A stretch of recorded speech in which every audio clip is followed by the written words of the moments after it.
Long tones. I'm sure you've heard about them if you've been around the flute at all. And I'm here today to tell you all about long tones, why they are so important to build professional sound, and how to practice them and how not to practice them. There are ways that can actually make them damaging or difficult and certainly frustrating.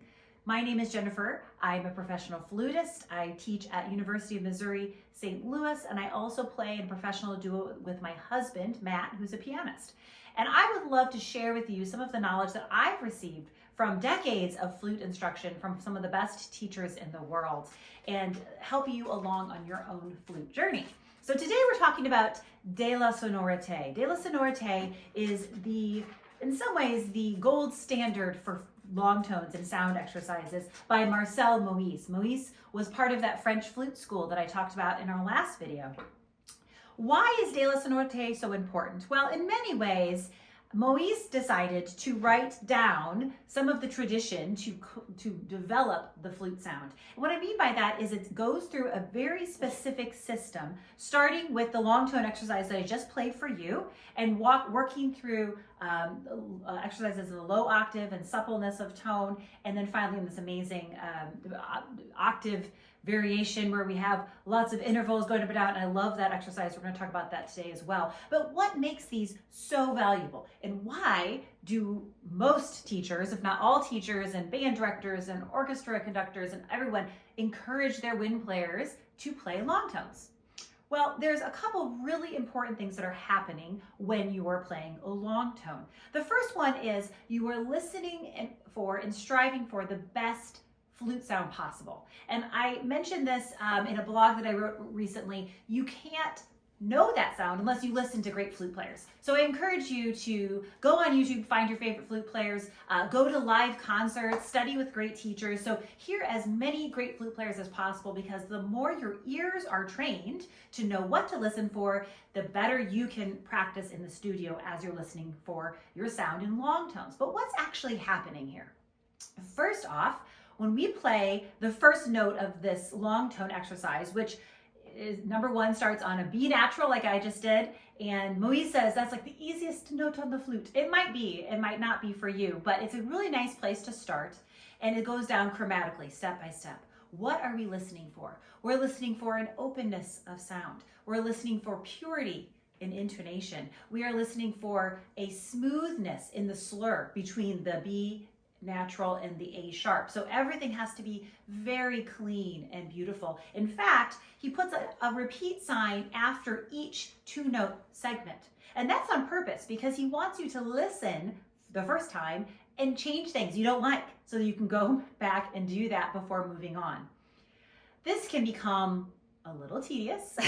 So I encourage students at the beginning to remember, take it slowly, and also to practice with moderation. Sometimes I encourage, especially for new to long tones, you might want to have your metronome handy, because it's really easy to want to rush through these. But if you have that metronome going, you will at least play a 4-beat measure that's at a slower tempo. This is at quarter note to 60. So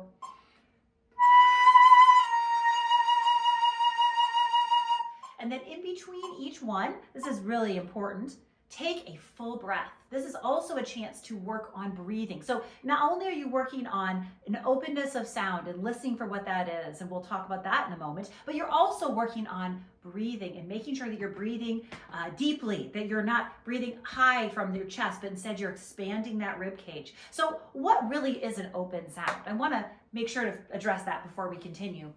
The open sound includes the soft palate being raised and for a wonderful resonant space to be in the inside of your mouth. A lot of teachers talk about that this might feel like you're about to yawn. And usually at this point in a lesson, when I'm working with a student, we start yawning. So you can yawn even though you're watching this video. But when we go into that space, the soft palate is raised and we make a resonant cavern in the inside of our mouth. This actually changes the flute sound. If I play without that, the sound is pressed and forced. And when I open that back of my throat into a yawning position, it actually creates more resonance. In fact, it's kind of fun to compare both and see which one sounds better. I like that. It's kind of like good idea, bad idea. Like this is better, this is worse. So I'm going to play both of them back to back. See if you can hear on this video which one you like better. So this is with a pressed compressed, flat sound, I would call it. Not flat in pitch, but flat in resonance.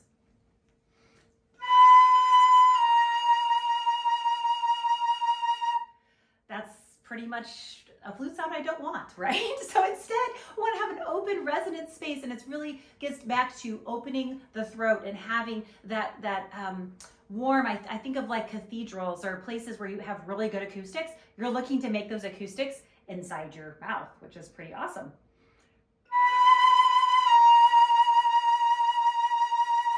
A second feature of that is having space in between your teeth, so dropping your jaw, lowering your jaw a little bit, and that will increase that resonant space. So that's one thing that you're thinking about.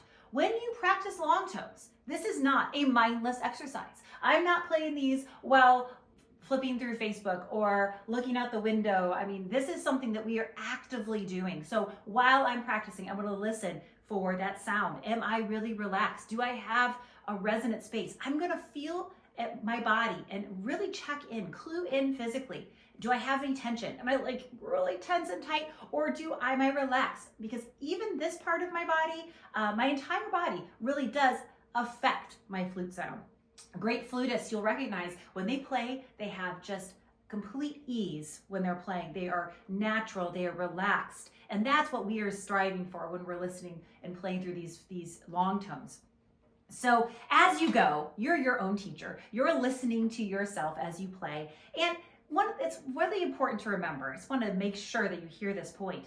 We're all on a journey. We're all growing each day. So if it isn't that your best flute sound day, that's okay. Even this exercise and playing through, you will see improvement in days of practice, in weeks of practice, in months and years. And I'm still on that flute journey today that I started over 30 years ago when I picked up the flute for the first time, and my teacher gave me long tones to play. So we are all on that journey together, but really growing and listening and staying active as you're doing these long tones is super important.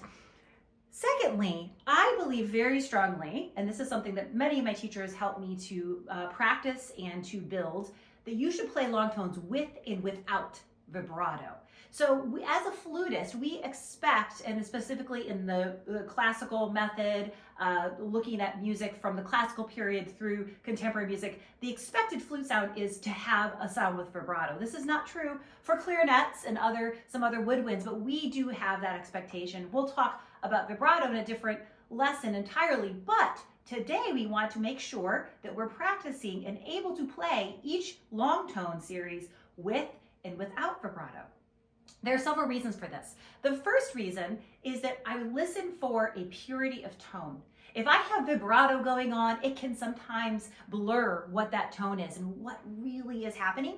So I want to make sure that it's very clear and it's very in tune. And we're going to talk about intonation in our next video, so stay tuned for that because that's going to be an amazing video. So I'm listening for purity of tone. I'm also listening, and asking myself, can I make this as beautiful as possible without vibrato? I feel like sometimes flutists, we hide behind a vibrato, we cover up notes that maybe need to have a little more beauty to them, we cover up intonation flaws, and I want to make sure, especially when I'm blending with the piano, guess what? There's no vibrato on the piano, or with an instrument that doesn't use vibrato, or even if I'm playing with strings where they do usually use vibrato, I want to be able to vary that and use that as a color. And this is so important in orchestral playing. This is so important in chamber music, and even in solo pieces. If I want to play a note and it's going to have no vibrato, I have to practice that. One of my teachers told me, practice what's hard on the flute. And that is something that's hard. So to work on this, I play each of these 2-note sections, first without vibrato, then with vibrato. Let me demonstrate that for a second. So you're kind of turning on and off that vibrato, but you're listening and you're adjusting as you go, and you really can't hide when it comes to no vibrato playing. So this is how it would sound.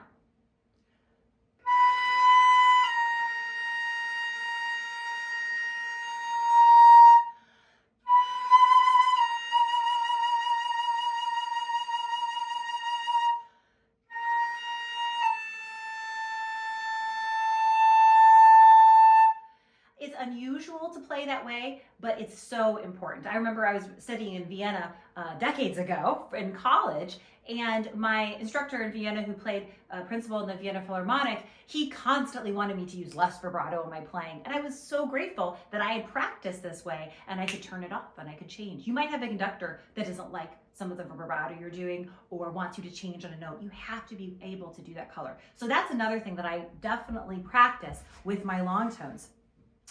The rest of the book, and I recommend everyone buy a copy of this. There are many different versions of a long tone exercise, and other teachers have this, but I say, might as well go to the source. This is a really important resource. So after you have your chromatic scale up and down, and by the way, the reason it's chromatic is because you cover every single note. There are no notes that are lost. All of them must be accounted for. It's really important. He then goes on to give you a suppleness of low register. Now, low register, most flutists, most of my students are not excited to play in the low octave. It acoustically is challenging on our instruments. And so we want to make sure that we're practicing, again, what's hard on the flute, and that includes the low octave. So that's a really valuable exercise. But I wanted to move on to the tack and slurring of notes. And this one we're going to really dive into in the intonation video. But I wanted to just give a brief summary of that because I think also this really helps to address many key areas that we have and we need to work on with sound. Each of these starts on a tonic pitch, a starting pitch, and then works chromatically up to the top. And I usually go to a high C because that just seems better, but it goes to a high B, and then all the way down to the bottom note of the flute, C or low B if you have a B foot. What this does is this isolates every single interval that you're going to come into contact with. And one thing that's really helpful, if you haven't seen my other two videos, you missed this, but go back and watch those because I talk about how to practice efficiently where you're not having to do so many repetitions every single day and you stay engaged, you stay focused, your brain is engaged. So if I am playing F major in all of my exercises in the the Taffenel Gobert and in De La Sonorite back here, if I'm doing, daily exercises, if I'm doing all of those exercises, when I get to De La Sonorite and I get to this exercise, I use the same tonic. So today I did F major and all of those things, so I would play an F version of this, which they're all, by the way, listed here. Every single one he has written down, but after a while you kind of memorize it. So on and so forth. We're going to really dive into this in the intonation study. But this is extremely important for flexibility, intonation, and other things. So finally, when do I practice this? This is kind of an interesting idea, and one that I remember years ago listening to James Galway talk in a master class, and he said, don't start with long tones. That's so boring. Start with other things and come back to them. Start with melodies. And I actually took that to heart. I was 16 at the time, so easily influenced. But I agree. I think that when we start with a long tone, and I am just waking up in the morning, or I have my time to warm up, I would like to get my fingers moving. I would like to do something else. So I actually begin my practice time with the daily exercises, Macaire. And once I've worked through those 7 of those, which is quite a bit, I feel a little more engaged, and I usually move to Taffenel and Gobert, and then I work on sound with De La Sonorite. And I have found that this really keeps me engaged, it keeps me focused, and the last thing that I play after working on long tones is some sort of beautiful melody. The whole reason we want a beautiful flute sound is so we can interpret beautiful music. The whole goal is to be musical, right? It's to give music life and breath in our own voice that we're creating. And so I like to play from this book, another Moïse gem that I lost the cover to. It's Moïse's Tone Development Through Interpretation for the Flute. And in this book, which is brilliant, I love this book because he has dozens, this is number 73 that I'm going to play for you, of opera melodies and other melodies, folk melodies, famous classical pieces written for the flute so that you can play them on the flute. And they explore different areas. Some of them are all in the low octave, some are in the high octave, and they give you a chance to express musically through your sound. And I find this to be like an invaluable book, and I love playing it. So after I've played through all of my long tones, I've done my warm-up, and again, remember, that didn't take forever because the warm-up, I'm just playing 1 key a day, so I'm working through that methodically. I will end with a little melody. And so I want to play this melody for you.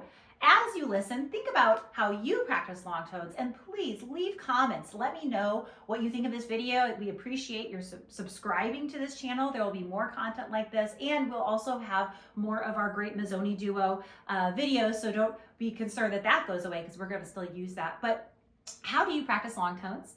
How do you want to get better? What are some questions you might have about something I said today, about playing without vibrato, without or talking about breathing or anything else? I'd love to address your questions, as I am here to just encourage you on your flute journey.